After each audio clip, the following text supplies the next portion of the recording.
কি গো বিজ্ঞানী, কি করছো?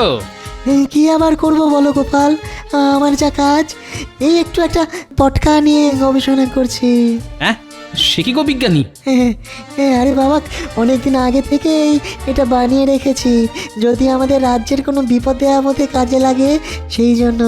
তুমি দেশের জন্য এত ভাবছো, আর এমন ভাগ্যের পরিহাস দেখো, মহারাজ তোমাকেও রাজসভা থেকে বহিষ্কার করলো। ঠিক বলেছো গোপাল, আমি কালকে সকালবেলা গিয়ে মহারাজকে আমার এই যুগান্তকারী পটকা আবিষ্কারের কথা জানাবো, তাহলে মহারাজ নিশ্চয়ই আবার আমাকে রাজসভায় ফিরিয়ে নেবেন।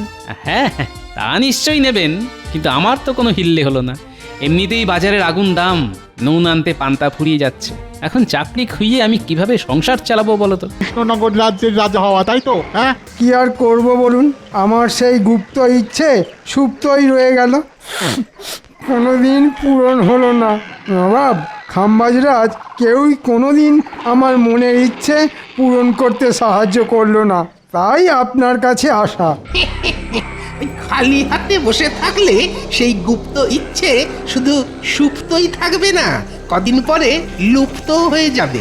শোনো কৃষ্ণনগরের মন্ত্রী, তোমার মতো আমারও বহুদিনের ইচ্ছে ওই সোনার রাজ্য কৃষ্ণনগরকে নিজের হাতে পাওয়া, কিন্তু কিছুতেই হচ্ছে না। তাই আমি একটা পরিকল্পনা করেছি। কি পরিকল্পনা? পরিকল্পনা ঠিক মতো খাটাতে পারলে ওই কৃষ্ণনগর হাতে পাবো, সেটা হবে আমার একটা অঙ্গরাজ্য। কি পরিকল্পনা বলুন বর্ধমান রাজ। শোনো, কৃষ্ণনগর রাজ্যকে বাগাতে গেলে তোমাদের দুটো পথের কাঁটাকে সরাতে হবে। কাকে কাকে বর্ধমান রাজ? দুজন তীক্ষ্ণ ক্ষুরধারী বুদ্ধিমান ব্যক্তি। শোনো শোনো, তুমি কালকে। আপনি কোনো চিন্তা করবেন না, এই সব কাজে বিশাল পটু, যাকে বলে বড় খেলোয়াড়। ঠিক আছে, তুমি তোমার দাবার চাল দিতে থাকো, তারপর সুযোগ বুঝে আমিও মক্ষম চালটা দিচ্ছি।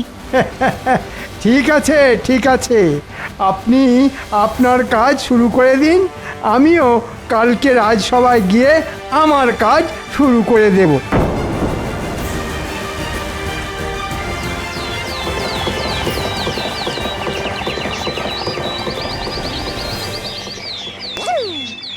ধুর ধুর, ভালো লাগে না।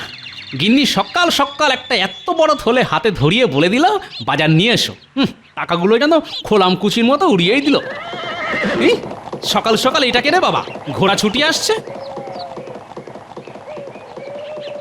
চেহারার গঠন কাঠামো তো একটা মন্ত্রীমশাইয়ের মতো মনে হচ্ছে।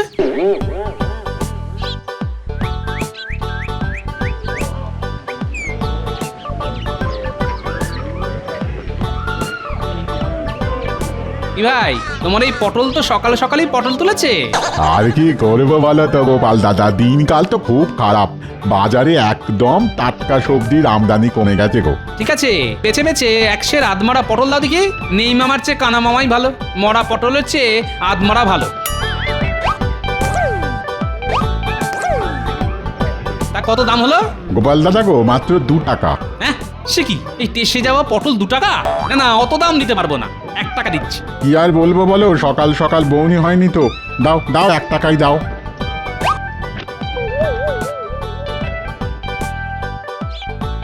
দেখেছো মানুষটাকে কোন কাক ভরে বাজার আনতে পাঠিয়েছি, কিন্তু এখনো ফেরার নাম গন্ধ নেই। কখন রান্না যে হবে আর কখন রাজসভায় যাবে, দূর দূর দূর, আমার হয়েছে যত জ্বালা। এলো গিন্নি, সকাল সকাল এত চিৎকার চেঁচামেচির কে আছে শুনি? ওই ওই এতক্ষণে বাবুর সময় হলো বাজার থেকে বাড়ি ফেরার। হ্যাঁ, দেরি হবে না? এমনিতেই এই টাকফাটা আগুন গরম, তার উপর বাজারেও আগুন দাম, দেরি তো হবেই। তা বাজার থেকে কি এনেছো দেখি? এই নাও ধরো। উমাই, কি কি সর্বনাশ! এ কি বাজার করেছো তুমি? কেন, কি আবার হলো? তুমি যা যা আনতে বলেছিলে তাই তাই এনেছি। আলু, পটল, লঙ্কা। পচা আলু, মোড়া পটল আর শুকনো লঙ্কা। মস্করা হচ্ছে নাকি আমার সঙ্গে? মস্করা? এইসব এইসব গরু ছাগলের খাবার তুমি সংসারের জন্য এনেছো? কি আর করবো বলো গিন্নি, বাজারে সবকিছুর যে আগুন দাম, তোমাকে এই দিয়েই রান্না করতে হবে, বুঝলে? বাবু আবার রাজসভায় চাকরি করে, তাতেই এই অবস্থা। যদি অন্য কিছু করতো তাহলে তো মনে হয় খেতেই পেতাম না। ধুর, অত কথা না বাড়িয়ে তাড়াতাড়ি কিছু একটা রান্না করো, আমি স্নানে গেলাম।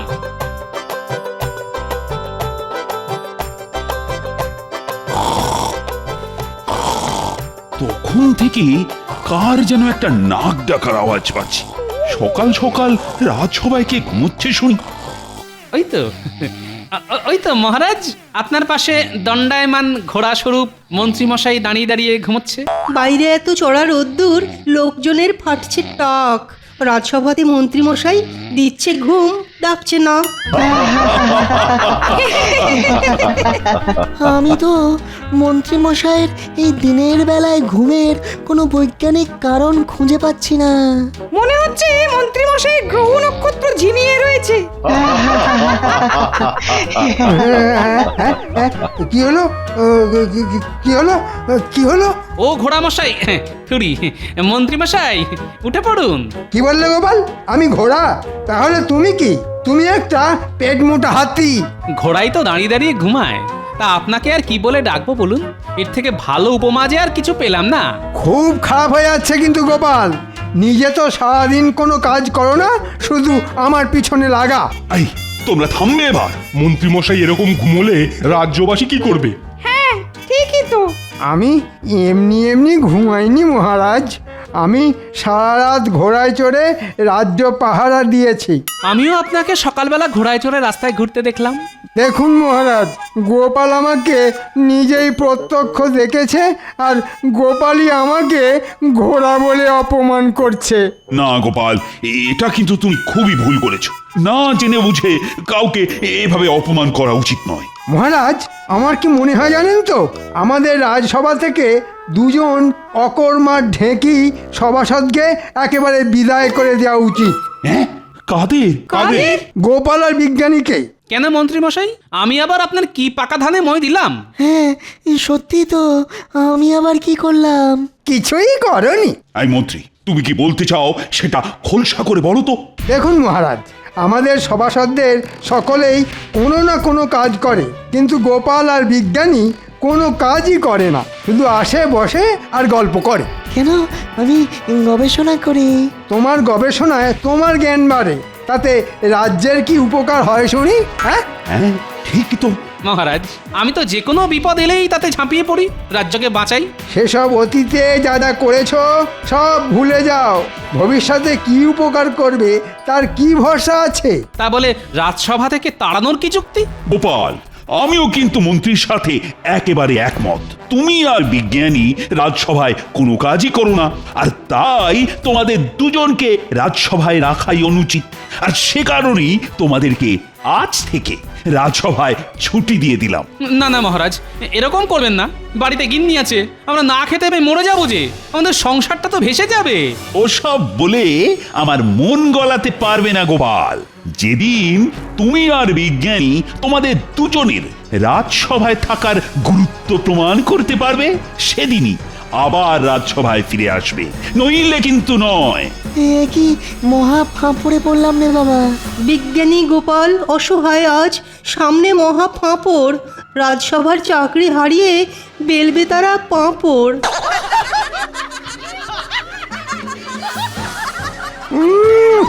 এমন পেঁচ দিয়েছি, একেবারে একেবারে সব দিশাহারা হয়ে গেছে। বিজ্ঞানী গোপাল বিদায়। এখন শুধু মহারাজকে সরিয়ে আমাকে সিংহাসনে বসতে হবে। বাবা, আমি হলাম মন্ত্রী, সব সভাসদদের মধ্যমণি আমি ষড়যন্ত্রী। আজকের মতো রাজসভা তাহলে এখানেই সমাপ্তি ঘোষণা করা হলো। এটা কিন্তু খুব খারাপ হলো মন্ত্রীমশাই। আমি যথেষ্ট সততার সাথে রাজসভার দায়িত্ব পালন করি, কিন্তু আপনি আজ আমাকে মহারাজের কাছে ছোট করলেন। আমি আর বলার কে গোপাল, সবই ওপরওয়ালার ইচ্ছে। জয় ঠাকুর, জয় ঠাকুর। গোপাল, আমার মনে হয় এ রাজ্যে বসে আর গবেষণা করা হলো না। কত কিছু ভেবেছিলাম, কিন্তু সব চলে চলে গেল গোপাল। চলে আসুন বিজ্ঞানী, বেশি কথা বাড়িয়ে লাভ নেই। ভাগ্যে থাকলে আমরা নিশ্চয়ই আবার সসম্মানে রাজসভায় ফিরে আসতে পারবো। হ্যাঁ, চলো চলো গোপাল, চলো।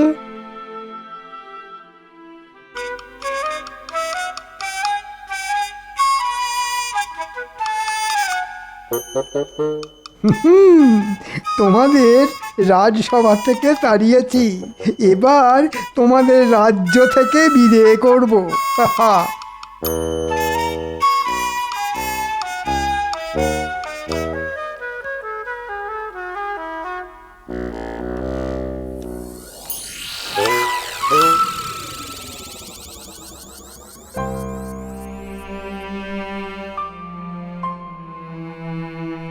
বলি তোমার কি হলো? সেই রাজসভা থেকে এসে বসে আছো তো বসেই আছো, তোমার নাম গন্ধ নেই। আর কি বলবো বলো গিন্নি, এখন থেকে তো বসেই থাকতে হবে। বসে থাকতে হবে মানে? রাজসভার চাকরিটা চলে গেছে গিন্নি। তোমার মাথাটা কি একেবারে খারাপ হয়ে গেছে নাকি? না গো না, মাথা আমার খারাপ হয়নি, যা বলছি সত্যি বলছি। আমার আর চাকরি নেই গিন্নি, যে কটা জমানো টাকা পয়সা আছে সব মনে হচ্ছে এবার ভেঙে খেতে হবে। দূর দূর দূর, কি যে সংসারে এসে পড়েছি আমার কপাল জানে। আজকে আমাকে এই দিনও দেখতে হলো।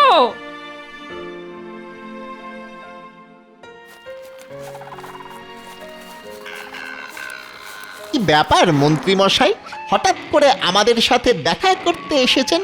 তা পথ ভুলে নাকি? আরে না রে না, একটা কাজের কথা বলতেই এসেছি। কাজটা করতে পারলে ভালো বকশিসও পাবি। হ্যাঁ। দেখুন মন্ত্রীমশাই, আগে থেকেই বলে রাখছি, হ্যাঁ, আপনার কাজ যতবার করতে গেছি কিছু না কিছু বিপদে পড়েইছি। এবার সেরকম হলে করতে পারবো না, আমি আগে থেকেই বলে দিচ্ছি আপনাকে। আরে না রে না, এমন কিছুই করতে হবে না যাতে তোরা বিপদে পড়িস। হ্যাঁ, তাহলে ঠিক আছে, বলুন কি করতে হবে? গোপাল আর বিজ্ঞানী এই দুজনকে তোদের চোখে চোখে রাখতে হবে। ওরা কি করছে সেটা জানাতে হবে আমাকে। আচ্ছা মন্ত্রীমশাই, কাজ হয়ে যাবে। এবার এবার আমাদের ওই বকশিসটা। আরে বাবা, পাবি পাবি, সময় হলে ঠিক পাবি। যা এখন চটপট কাজে লেগে পড়। ধুর, এইভাবে কাজ করতে ভালো লাগে বল মোটা? হ্যাঁ, ঠিক বলেছিস। আগে থেকে কিছু হাতে গরম টাকা পয়সা পেলে না হয় কাজ করে একটা মজা পেতাম।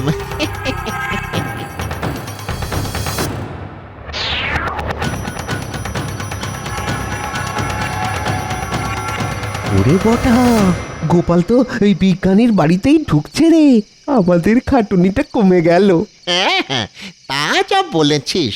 তা ঘটা, তুই চট করে মন্ত্রীমশাইকে ডেকে নিয়ে আয়, আমি ততক্ষণ ঝোপের আড়ালে বসে সব কিছু নজর রাখছি।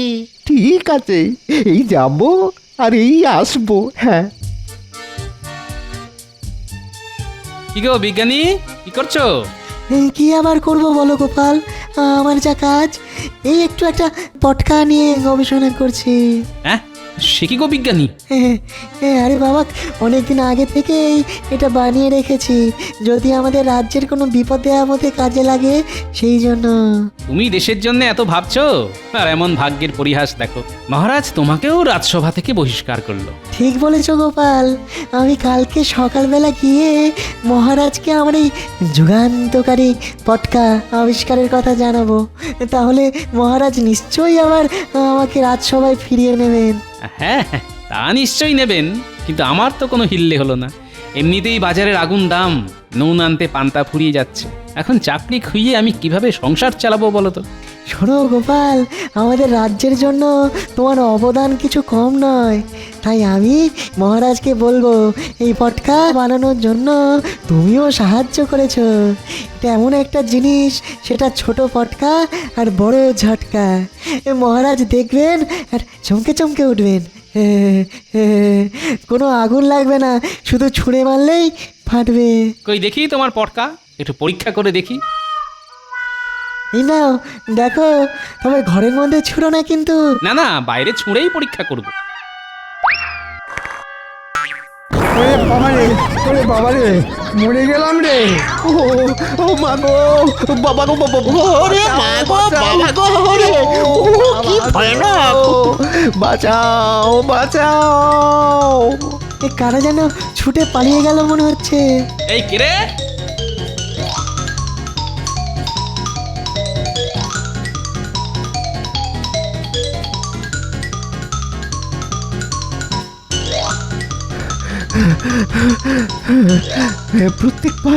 প্রত্যেকবার আপনার সাথে এসে কোনো না কোনো বিপদে পড়েই যাই। ঠিক আছে ঠিক আছে, তোরা বাড়িতে যা। এবার গোপাল আর বিজ্ঞানী যা ব্যবস্থা করার আমি করব। যা বাড়িতে যা।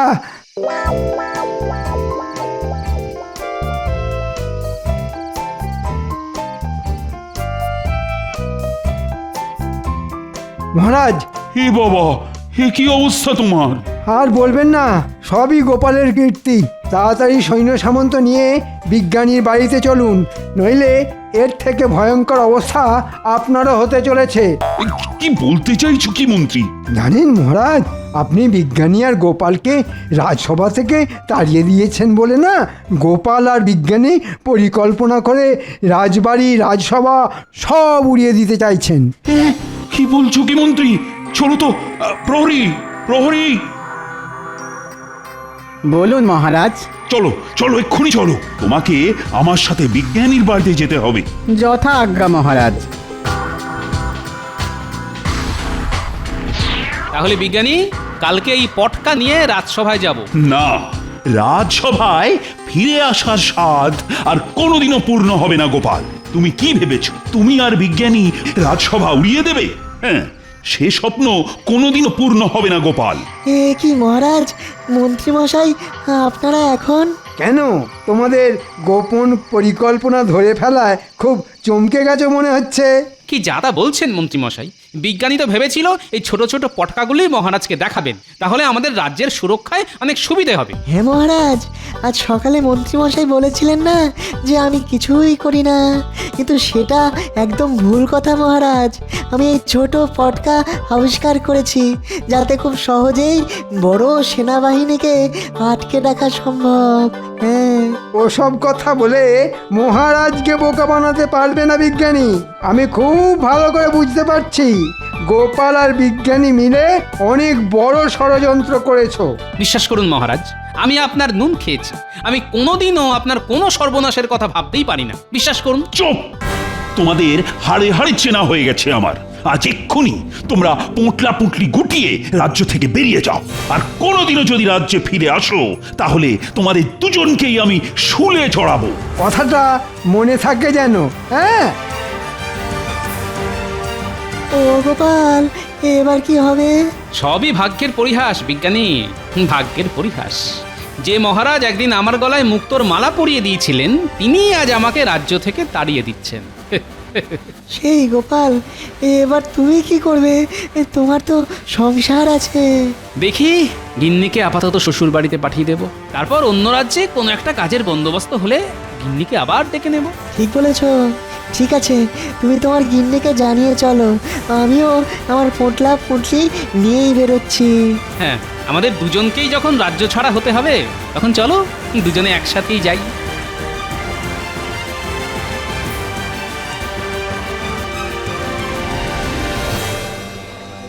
আর বেশি পথ নয় বিজ্ঞানী, এই গুহার রাস্তা পেরোলেই আমরা কৃষ্ণনগর রাজ্যের পশ্চিম সীমানা পেরোবো।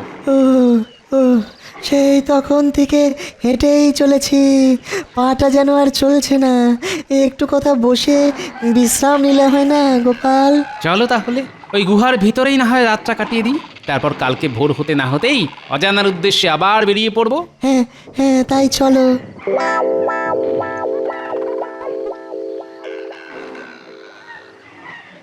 মন্ত্রী, আর শুধুমাত্র এই গুহাটা পেরোতে পারলেই আমরা কৃষ্ণনগরের সীমান্তে প্রবেশ করব। তারপর এই কৃষ্ণনগর রাজ্য হবে আমাদের। আস্তে আস্তে মন্ত্রী, আস্তে। কেউ যেন জানতে না পারে আমরা অতর্কিতে কৃষ্ণনগর আক্রমণ করছি। সর্বনাশ বিজ্ঞানী, এসব কি আমরা নিজের চোখে দেখছি? হ্যাঁ গোপাল, কৃষ্ণনগরের সামনে সমূহ বিপদ, আর বিপদ থেকে রক্ষা পাওয়ার অস্ত্র আছে আমার কাছে। হ্যাঁ সত্যি বিজ্ঞানী? হ্যাঁ গোপাল, তবে এই দেখো তার খেলা। পালাও পালাও পালাও পালাও, শিগগির পালাও দেখি সব বোমা ছুটছে কেন? মহারাজ, ভালো কথা বলছি, ফিরে চলুন। আমরা অন্য কোনো সময় আবার কৃষ্ণনগর আক্রমণ করবো খন। এখন কেটে পড়ুন, পালাও। আচ্ছা বিজ্ঞানী, তোমার আবিষ্কারের একটা উড়ন্ত জুতো ছিল না, সেটা সাথে এনেছো? হ্যাঁ এনেছি তো, এই নাও। বিজ্ঞানী, তুমি মহারাজের কাছে চলো, আমিও ওই ব্যাটা দুটোকে তুলে নিয়ে যাচ্ছি।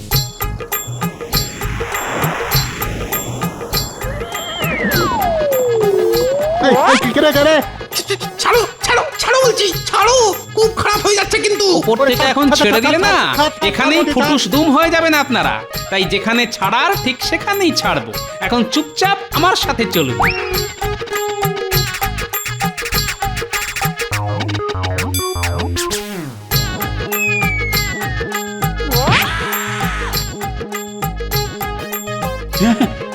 গোপাল, এখানে উড়ে উড়ে আপনার অগোচরে এই বর্ধমান রাজা, মন্ত্রী আর সেনাদল সবাই মিলে আমাদের রাজ্য আক্রমণ করে। তখন আমি আর গোপাল মিলে আমার বানানো বোমা দিয়ে ওদের আক্রমণ ঠেকাই। সব সেনারা পালিয়েছে, শুধু এদেরকে ধরে এনেছে গোপাল। হ্যাঁ, আমার মাতৃভূমি বলে কথা। তা রাজ্য যখন বিপদে, তখন তাকে না রক্ষা করে কি করে যাই বলুন তো মহারাজ? সব সব হয়েছে ওই মন্ত্রীটার জন্যে।